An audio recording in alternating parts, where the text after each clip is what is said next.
तो इस तरीके से जो है धीरे धीरे मनी का फॉर्मेशन हुआ, यानी कि गोल्ड कॉइन से सिल्वर कॉइन से एलॉय मेटल, फिर पेपर मनी हो गया। उसके बाद प्लास्टिक मनी, ई मनी, इलेक्ट्रॉनिक मनी जो बैंक में ट्रांजेक्शन होती है, डेबिट और क्रेडिट। ओके, और प्लास्टिक कार्ड्स जैसे कि मैंने आपको बताया, क्रेडिट कार्ड्स हो गए, डेबिट कार्ड्स हो गए, ये सब। मनी सिर्फ मीडियम ऑफ एक्सचेंज नहीं रह गया। तो क्या फंक्शंस हैं और किस तरीके से जो मनी है डिफरेंट वेज में यूज़ किए गई है, वो हम यहाँ पर अब पढ़ने वाले हैं। ठीक है, ये हमारा दूसरा टॉपिक है। पहला टॉपिक इवोल्यूशन ऑफ मनी था, ये दूसरा टॉपिक है। पहला जो बेसिक यूज़ हो गया वो स्टोर ऑफ वैल्यू, यानी कि मनी को हम स्टोर कर रहे हैं, सेव कर रहे हैं। ओके, अब दूसरे पॉइंट की बात करते हैं। यहाँ पर मनी की जो है वैल्यू हो गई, इसमें अब कोई भी गुड्स या सर्विसेज ले रहे हैं तो उसकी एक वैल्यू डिफाइन कर दी गई।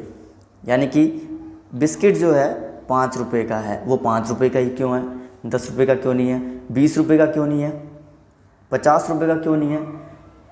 ठीक है, यानी कि एक छोटे अमाउंट से ऐसे वैल्यू जो है उसकी मेज़र करने लगे। कहने का मतलब ये है कि इतना छोटा पैकेट 5 रुपये का, बड़ा पैकेट 10 रुपये का। ठीक है, तो यानी कि कमोडिटी को इस तरीके से वैल्यू देने लग गए इन टर्म्स ऑफ मनी में। ओके, ये था हमारा दूसरा पॉइंट। अब तीसरे पॉइंट की बात करें तो यहाँ पर डेफर्ड यूज़ हो गए मनी के। डेफर्ड यूज़ मतलब डेफर्ड पेमेंट्स कह सकते हो आप। डेफर्ड मतलब होता है फ्यूचर में, इन फ्यूचर कोई आपको पेमेंट करनी हो या कोई रिक्वायरमेंट हो जाए तो उस चीज़ के लिए मनी होनी चाहिए। तो ये 3 बेसिक यूजेस हैं मनी के जो आफ्टर इवोल्यूशन जनरेट हुए। कहने का मतलब ये एक डेफिनेशन क्रिएट हो गई मनी की। Money what money does, money वो है जो मनी काम करती है। तो देखो, मनी को अब समझना है ना, तो मनी के फंक्शंस को बहुत ही अच्छे से समझना होगा। ठीक है, देखो कॉन्सेप्ट को बहुत ही अच्छे से समझना, कॉन्सेप्ट क्लियर करोगे तभी आगे अच्छा होगा, अच्छे स्कोर कर पाओगे। कॉन्सेप्ट समझ में आ गया तो एग्ज़ाम में भूलोगे नहीं। ठीक है, अब बात करते हैं हम फंक्शन की। तो फंक्शन भी हम इसी से रिलेट करेंगे। कहने का मतलब ये, काम क्या बढ़ गया मनी के आने से, हम क्या करने लग गए, स्टोर ऑफ वैल्यू, यानी कि मनी को सेव करने लग गए। पैसा आपके पास आएगा तो और आए, इसको हम सेव करते हैं। आप अपने लॉकर में रखें या बैंक अकाउंट में रखें, हम इसको क्या करते हैं, सेव करने लगते हैं। जितना ज़्यादा पैसा आ गया उतना ज़्यादा सेव करते रहो। ठीक है, पहला फंक्शन तो ये क्रिएट हो जाता है यहाँ पर। दूसरा है कि वही कमोडिटी का प्राइस कितना रखा जाए, वैल्यू कितनी रखी जाए, किसी सर्विसेज की या कमोडिटी की कितनी होनी चाहिए वैल्यू, ये भी एक फंक्शन क्रिएट कर दिया मनी के आने से। और तीसरा पॉइंट, अगर मेरा बहुत बड़ा बिजनेस है तो मुझे फ्यूचर पेमेंट की रिक्वायरमेंट होगी। मैं सारा बिजनेस जो है कैश में नहीं कर सकता हूँ, कुछ चीज़ें ऐसी आती हैं जो मुझे उधार में भी खरीदनी होगी, या फिर मेरा टाइम अगर सही नहीं चल रहा है, it's depend on the time as well, तो मुझे क्या करना होगा, फ्यूचर पेमेंट के लिए तैयार होना पड़ेगा। मे बी कुछ अनसर्टेन हो जाए, ठीक है, यानी कि भूकंप आ जाए, कोई कैलेमिटी आ जाए नेचुरली, तो मुझे क्या रहना चाहिए, मुझे सतर्क रहना चाहिए। तो यहाँ पर मनी के एवोल्यूशन ने क्या क्रिएट कर दिए, फंक्शंस क्रिएट कर दिए। ठीक है, तो इनको आपको ध्यान में रखना है, store of value, measure of value and deferred payments. ठीक है, क्लियर है? तो कमेंट में बताओ मुझे कैसा लगा। ओके, अब देखो मैं आपको फिर से पीछे की टॉपिक की तरफ ले चलूँगा, यानी बार्टर सिस्टम की तरफ। क्यों? क्योंकि यहाँ पर इवोल्यूशन हुआ, इवोल्यूशन के बाद मनी के कुछ फंक्शंस क्रिएट हो गए, लेकिन यहाँ पर ये बार्टर सिस्टम क्यों बंद हुआ, इसके कुछ ड्रॉबैक्स थे, वो हम यहाँ पर समझेंगे। क्या ड्रॉबैक्स थे समझते हैं। ऐसा होता है कि कभी कभी जो है ना वांट सेटिस्फाई नहीं हो पाती, यानी कि आपके पास ऐसी कोई वस्तु है जिसकी मुझे रिक्वायरमेंट नहीं है, बट आप उसको क्या करना चाहते हो, एक्सचेंज करना चाहते हो, क्योंकि मेरे पास जो वस्तु है वो आपको ज़रूरत है। ठीक है, कहने का मतलब ये वन साइडेड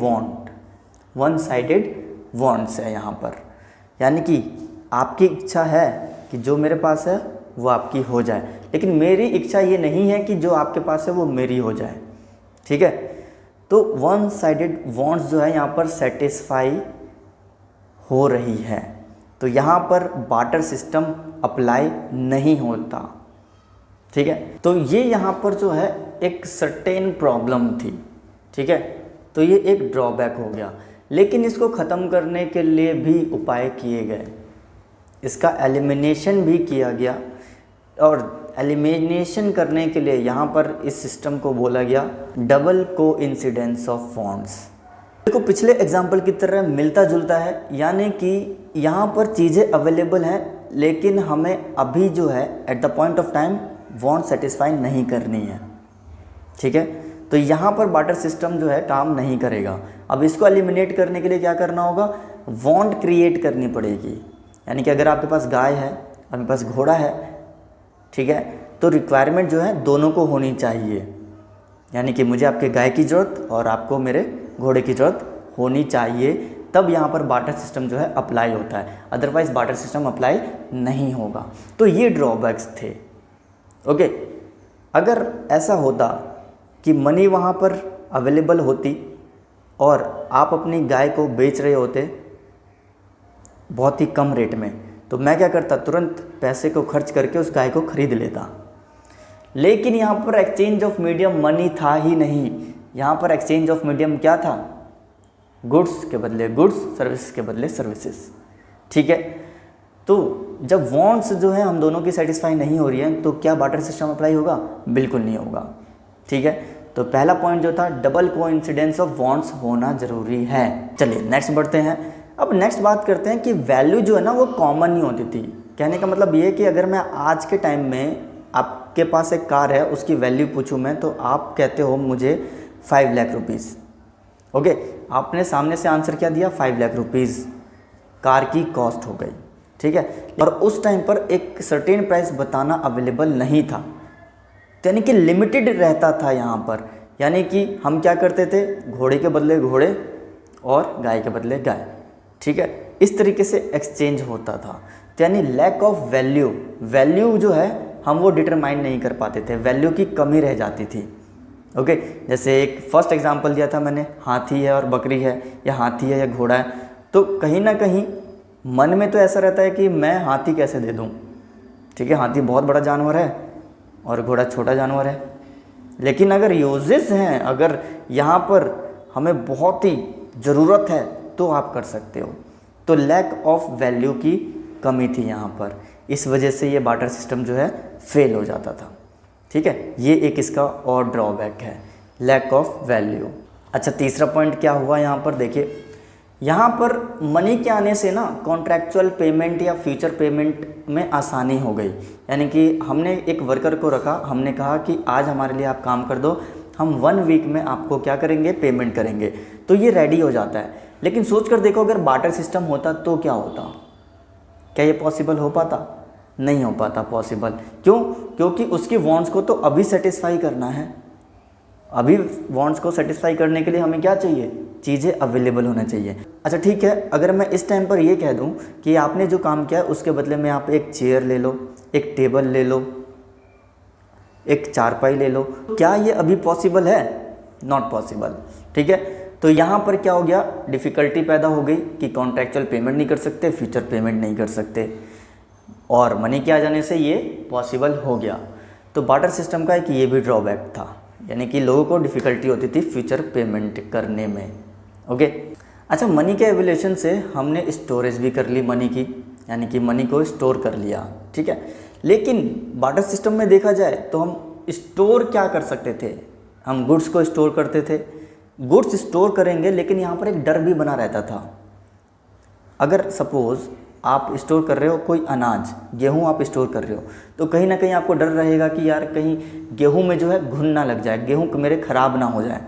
तो बार्टर सिस्टम की ये कमी थी कि लैक ऑफ स्टोरेज था, डिफ़िकल्टी होती थी स्टोर करने में। और आज के टाइम में क्या हो रहा है, सारा बैंक बैलेंस भरा जा रहा है।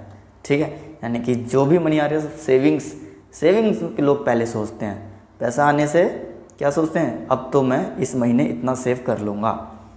ठीक है, तो बार्टर सिस्टम में ये एक कमी थी कि डिफ़िकल्टी होती थी स्टोर करने में। ओके, कहीं ना कहीं फियर, मन में डर रहता था। राइट, तो ये 4 पॉइंट्स हो गए यहाँ पर जो बार्टर सिस्टम के ड्रॉबैक्स थे। एंड आई होप कि ये बिल्कुल क्लियर हो गया होगा आपको, क्योंकि इतने एग्जांपल्स मैंने आपको समझा दिए हैं कि डेफिनेटली क्लियर तो होना ही है कॉन्सेप्ट। तो आप मुझे कमेंट में ज़रूर बताएं कि कॉन्सेप्चुअल स्टडी करना ज़्यादा बेनिफिशियल है या फिर बुक्स जो है पढ़कर, बुक्स आप पढ़ते जा रहे हो भले कुछ समझ में नहीं आ रहा है, ठीक है, और वही एग्ज़ाम में जाकर आप भूल भी रहे हो, और यहाँ पर कॉन्सेप्चुअल स्टडी कराई जा रही है। तो कॉन्सेप्ट क्लियर है तो ईजी हो जाता है हर चीज़, ठीक है। दोस्तों कैसी लग रही है वीडियो कमेंट में मुझे आप ज़रूर बताएं, और आपके कॉन्सेप्ट क्लियर हो रहे हैं या नहीं वो भी मुझे ज़रूर बताएं, क्योंकि मेरा यहाँ पर वीडियो बनाने का पर्पस यही है कि कॉन्सेप्ट आपका क्लियर हो। अगर वही क्लियर नहीं होगा तो मेरे वीडियो बनाने से कोई फ़ायदा नहीं होगा। रिप्लाई ज़रूर करें आप कॉमेंट में, ठीक है। जो भी मैं आपसे क्वेश्चन पूछ रहा हूँ या कुछ आंसर देता हूँ उसका मुझे ज़रूर आप कमेंट में रिप्लाई करें, जिससे कि मुझे भी थोड़ा सा मोटिवेशन हो कि मैं आपके लिए और अच्छा कंटेंट लेकर आऊँ और अच्छी वीडियोस लेकर आऊँ, कॉन्सेप्ट जो है आपके सारे क्लियर करवा पाऊँ मैं, ओके। और मैं जो है आगे सोच रहा हूँ कि आप लोगों के लिए एक बेसिक यानी कि वीकली टेस्ट जो है वो प्रोवाइड कराए जाएँ, जिससे कि आप अपने बोर्ड एग्ज़ाम को और सिंपल कर सकें और बहुत ही ज़्यादा मोटिवेट रहें और अपने गोल को अचीव करने के लिए तैयार रहें। इससे ये होगा कि आप खुद को एनालाइज कर पाओगे कि आप कितना पढ़ रहे हो, आपके कितने कॉन्सेप्ट जो हैं वो क्लियर हैं, ओके। तो आज की वीडियो में दोस्तों इतना ही, और मिलेंगे हम अपने नेक्स्ट वीडियो में एक बहुत ही इंटरेस्टिंग कॉन्सेप्ट के साथ। मतलब कि अभी मनी जो चैप्टर है वो ख़त्म नहीं हुआ है, लेकिन बहुत ही इंटरेस्टिंग चैप्टर है और इंटरेस्टिंग आगे कॉन्सेप्ट भी है, ठीक है।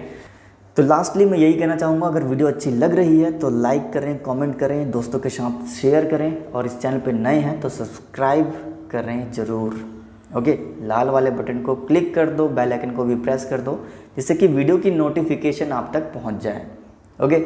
वीडियो की नोटिफिकेशन आते ही वीडियो ज़रूर देखें और शेयर ज़रूर करें। मिलते हैं अपनी नेक्स्ट वीडियो में। Till then take care, bye bye and all the best.